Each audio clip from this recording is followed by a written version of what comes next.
Welcome to the Cook Group's podcast, What's Cooking in Litigation, with your host, Brian Wacker. In each episode, you'll meet industry leaders, innovators, and educators in litigation. We'll discuss the latest advancements, efficient practices, and strategic updates. You can find this show on all the major platforms, including YouTube, LinkedIn, Facebook, Apple Podcasts, Spotify, and on our website, cookgrouplegal.com. Now here's the host of What's Cooking in Litigation, Brian Wacker. Hello, and welcome back to What's Cooking in Litigation. I am your host, Brian Wacker. It is hard to believe, but we are here on our final episode of season 1 of this glorious podcast, which we've undertaken here at the Cook Group. This entire season, we've been going around the country, largely to folks within our firm, talking about some of the latest trends in the legal industry, and then frankly, just getting to know folks. And I have to confess, today is the episode I am most excited for. Finally, after all these difficult times working with our agent, trying to get some time on our schedule, we finally have my partner, my friend, Stephanie Lummus with the St. Louis office. Stephanie, welcome, and thanks for joining us today. Thanks, Brian. I appreciate you letting me come on. Stephanie, there's probably not been more anticipation or excitement for an episode than we have today. And I mean that I mean it partially in jest, but I actually partially mean that seriously. You and I have worked together here in St. Louis for the better part of the last 4 years, and you have an incredibly dynamic and interesting background that I'm very always interested to learn more about, but I know that all of our viewers are going to be happy to hear today. So let's dive in, if you don't mind. All right. Well, thank you. I appreciate it. So I've set the ceiling pretty high for you. You have. I hope nobody's disappointed, but here we go. So anyway, I've been practicing law for about 15 years, and I actually grew up in Metro Detroit. Did you know that, Brian? Because of the notes you sent me beforehand, yes. Excellent. So yeah, I grew up, my mom was a single mom. We, grew up in the Detroit metro area. And so I had a pretty good example of what strength and resiliency looks like from a woman. And then I joined the Navy about a month after graduating high school, which everyone thought that was insane. But I just had, there was service in my family. I wanted to see the world, all these things. So I joined the Navy and went to work on fighter jets in a combat squadron on F-14 Tomcats.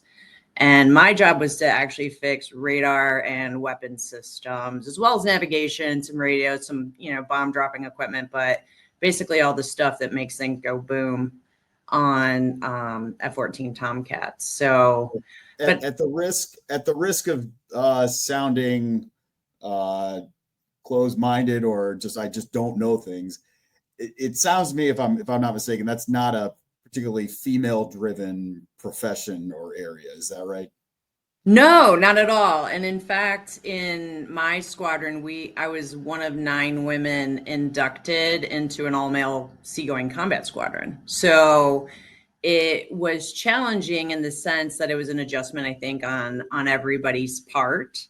Essentially, we were 9 women brought into an all-male squadron. They had to adjust. We had to adjust. And what I found myself doing was working pretty hard to outrun the stereotype. Yes, I can lift heavy things. Yes, I can get dirty. Yes, I can launch an F-14 off the end of an aircraft carrier and kneel 25 feet from the burner can and get it safely off the deck.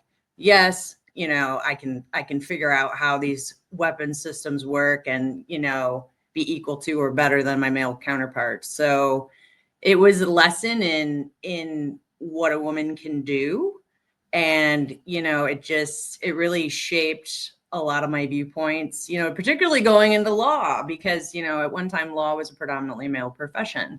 So it's interesting. And then kind of dovetailed into my career with the Cook Group, as we represent some military defense contractors as well. So Well, so we'll get to that in just a moment. First of all, on behalf of everyone, obviously, thank you for your service. And what I really am sort of interested in, and what I think I've noticed over the years getting to know you is how your service got you into becoming a lawyer. Because from what you just described to me, one, I'm never going to say anything mean to you again, because now I'm scared to death of you. But two, you were on one path, and what took you from being in combat zones during a very difficult time for our country to going to law school? Yeah, so that's true. I was actually in 3 combat theaters. I was in Kosovo, in Iraq, and then we happened to be the responsive battle group when 9/11 happened, and the Twin Towers fell. So we were the first military responders. And essentially, I wanted an education. I had grown up in in situations where inequity was obvious. And being a lawyer had always appealed to me for that reason. I traveled the world. I saw like injustice around the world. And I was like, I'm going to be a lawyer and I'm going to, fight for the truth and fight lines of injustice. Kind of like Few Good Men, where they're like, you can't handle the truth. And we're like, yes, we can. We're lawyers. We can do whatever we want. So, it had always been what I wanted to do. The military actually made it possible for me to go to school, which wouldn't have been available to me otherwise growing up in Detroit. So I went to school, and then I actually ended up serving homeless folks and veterans for about 8 years, and kind of delving more into military law, what that looked like, what the ratings were, and just kind of expanded my knowledge base as to, the military in general, because some of the legal aspects I didn't know, when I was working on flight decks in, 110-degree weather in the Persian Gulf. So it kind of rounded it out. I've been in the bowels of the ships, hauling things around in the dark. And then, I also learned, how to combat or how to challenge the Department of the Army for a service discharge upgrade, just kind of delved further into that. And then, working in the Cook group, with naval defense litigation and asbestos litigation, it's interesting because, like, having been on ships, if you're doing a deposition about a ship and then you got a defense attorney who basically says, hey, did you open the window down there to get some air in when you're working on XYZ? And I'm just like there are no windows on a naval warship down below the deck where the water comes in. So it's interesting to watch to listen to a civilian attorney do a deposition, and then also a little bit cringy. I'm like, please don't ask them that. There are windows there. Right. So, you get through law school, you work with, I know the organizations you worked here within St. Louis for quite a while, and then you end up at the Cook Group, right? And so kind of your first foray into civil litigation on the sort of the defense side, right? Correct. Okay. And so now you have gone from, wet behind the ears, not really knowing anything about anything, to sort of all-star defense litigator. And what I wanted to specifically ask about is what you're just kind of mentioning there. So obviously we practice in the field of product liability and asbestos litigation, and there is a lot of that arises from folks that were in the Navy, right? A lot of allegations of folks who served the country, whether in the Navy, the Marines, all over, and they worked on and in and around these ships. Correct. Let's talk a bit about your sort of unique perspective on that, right? You've been in the ships, you know your way around. For sure. And I mean, in any case, the goal is to get to the truth and to be a zealous advocate for the client, and I think that folks who've never been on a Navy ship are at a disadvantage in that respect, because I've heard defense attorneys, talk about cold iron versus dry dock. And I'm like, that's not the same thing. And you are not helping your client by switching that terminology around, or talking about kind of scenarios that couldn't have happened on a ship because of the spacing, because of, the width of a hallway, those kind of things. So if you haven't been on a ship, then some of the testimony that you come across can be a little crazy. And then if you're a defense attorney and you don't understand how it works, then some of your questions can be a little goofy. So that's one of the things I like so much about the Cook Group is it's about the knowledge. It's about being accurate. It's about being correct. And I have trained associates and I've worked with folks who get these concepts right. And obviously that makes me very happy, from a Navy sailor perspective, for sure. And it's also my goal not to drop a curse word on you here because, Navy sailor and all. So I'm going to be completely awesome at this, Brian. You've earned the right to drop one right now. Just pick one at random and say it. No, I promised you I wouldn't. The discipline of a Navy veteran, that's discipline I would not exercise myself. So, right. So you talked about being in the Navy and being and how that sort of experience was unique or was probably presented more challenges for you being in a male dominated profession service area. The balance has shifted in recent years, but being a lawyer for a long time was a very male dominated profession, right? Yes. Do you, and one of, we are a female owned law firm here at the Cook Group, but it doesn't mean that the industry is, somehow at the snap of a finger changed. Talk about a little bit about how your experience, overcoming those challenges in the Navy have you've used those to kind of overcome some of the challenges in the legal industry. Oh, yeah. So, the challenges in the Navy were a bit more abrupt and a bit more in your face than I would think, that I can then describing like what happens in a litigation setting. But what I've noticed, and it kind of harkens me back to the Navy, is there is still some, systemic issues, for women that are working in the field, right? And so, for example, I still get called honey or sweetheart or even girl, by colleagues, by judges, by witnesses and deponents. So, and it's, I was in the Navy, so it rolls right off, but it's still, the kind of the hint of inequity is still there. But I think the interesting part is, at the Cook Group, we're about zealous advocacy, and we're about getting to the truth, and we're about asking the tough questions. And I found, on several occasions where doing that, asking a really tough cross where I'm unraveling someone's cause of action gets folks irritated. And then, we're dubbed the troublemaker, when a male attorney can do the same thing and they're just good at their job, but and then, an associate of mine, had the same experience where it was like, oh, you're asking tough questions, you're a troublemaker. And it's like, okay, fine. Tell a male attorney that, and then we'll talk about me being a troublemaker. Because right now I'm just doing my job and I'm doing it well. So, right. That is present. And then, myself and anyone, that I work with, we just roll right through it. It's not going to stop us from doing our job. And frankly, the more I hear it, I consider it a badge of honor. It's like, absolutely.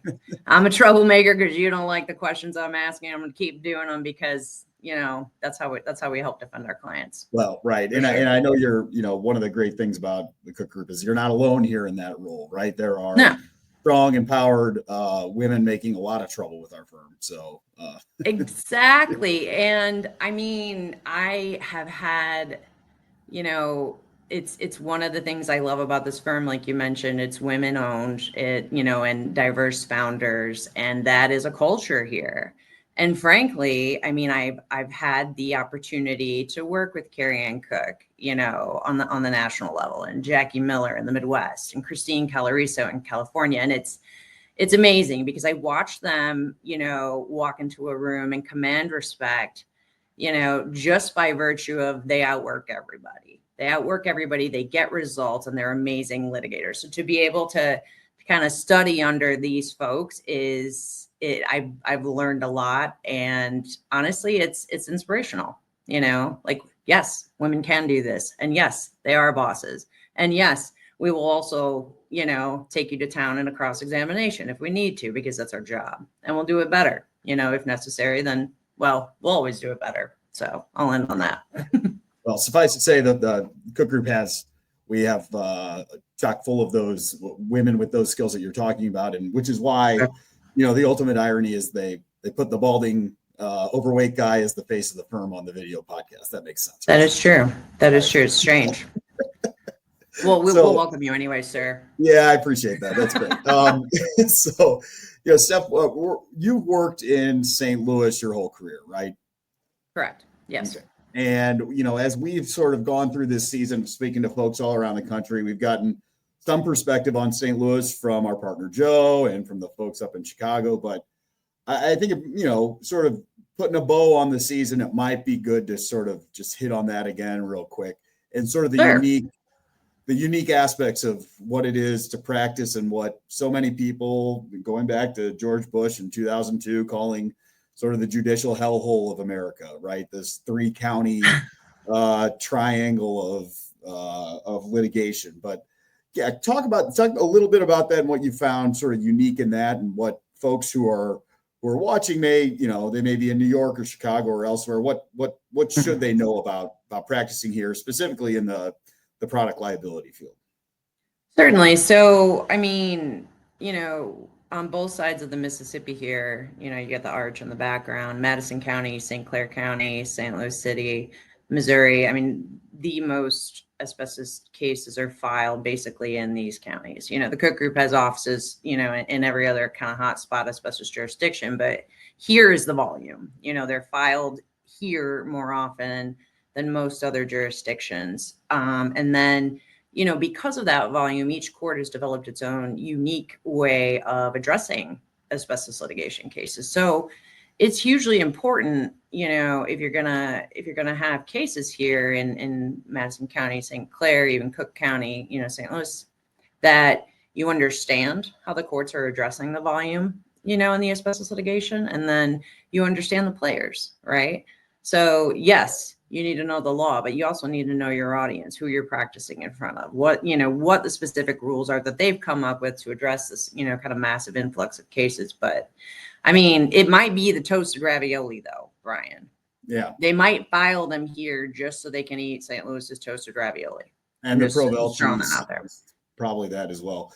Yeah. So no, because I mean that one of the things that I've often found myself having to explain to folks, even other attorneys in the field, elsewhere, is that one sort of unique thing here is that in all likelihood, the cases that you're going to be working up and potentially trying here in these counties don't necessarily arise from anything that happened in these counties. Can you talk a little bit more about that? Sure. I would say quite the opposite. I would say probably 80% of the cases that arise in these jurisdictions have nothing to do with the area. And in fact, I mean, when we see one come through where someone did work in Madison County, it's like, whoa, okay, we have some local, facts to assess here. The majority, yes, are filed in states that are outside of these counties. And so, to be versed and to be the zealous advocate, well, we're going to know all the law surrounding, where those folks, where the injury that basically came from. Yeah. So it makes you versatile. You have to pay attention to detail. You have to know these players. You have to know the audience. And then, we do it pretty well. Yeah. Well, so speaking of versatility and speaking of sort of adapting, we've been told, and I've been doing this long enough to where I've been told my entire career that asbestos litigation it's waning or it's on its way down. But I think the numbers certainly are not bearing that out. But one thing that is bearing out is, in something I know you've got some experience in now, is there's an additional line of this litigation coming through, and what we colloquially call talc litigation. Can you talk on that briefly? For sure. And talc litigation, well, we still have the traditional asbestos cases coming through, I mean, nationally. And then, of course, here in St. Louis, we're seeing the rise in talc litigation, something I've been working on for a couple of years now. And it's new litigation. It's more expensive. The verdicts are higher. The science is a little wonkier, like you have to make sure that you're looking at an asbestiform versus a cleavage fragment, and are we broadening the definition too much between those? It's very technical, and it just, because the numbers are kind of climbing. For example, they just took a $993 million verdict in Los Angeles.